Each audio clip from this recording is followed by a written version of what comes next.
Franklin Bulls sa June 30. Kilala mo ba sila?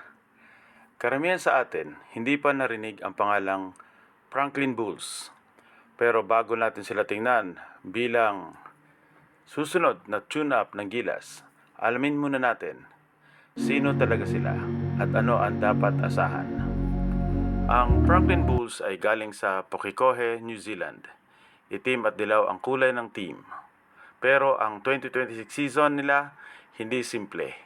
Bagong head coach at nawala sa kanila ang mga pangunahing scorer noong nakaraang season. Halos bagong team ang kinakaharap natin dito.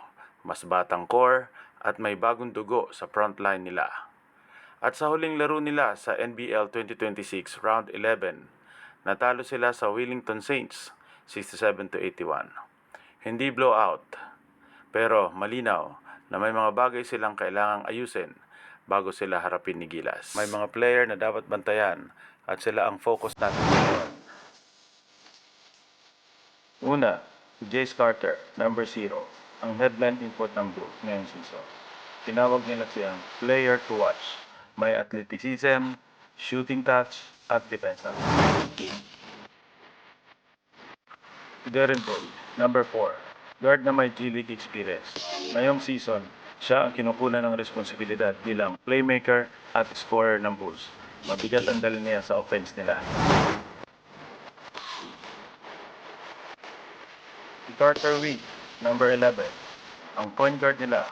Tahimik lang siya pero isa sa pinaka-productive na player ng Franklin this season. Malapit na siya makakuha ng triple-double sa bawat laro.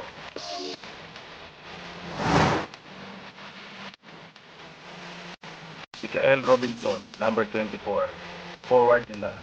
Pero may eligibility issues siyang naharap dito. Sinyalis na hindi pa stable ang roster ng Bulls habang nagre-rebuild sila.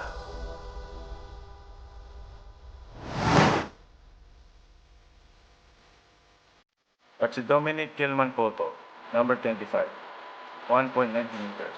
Naglaro na para sa Samoa National Team. Siya ang physical presence sa loob. Ang nag-asikaso ng rebound, minutes sa front court.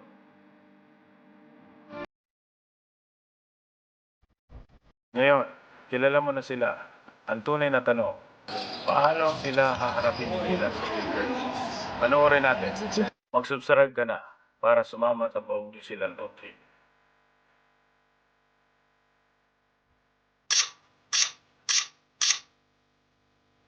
Ngayon, kilala mo na sila. Tanong lang, kaya ba nila sila? Subscribe ka na. Panoorin natin.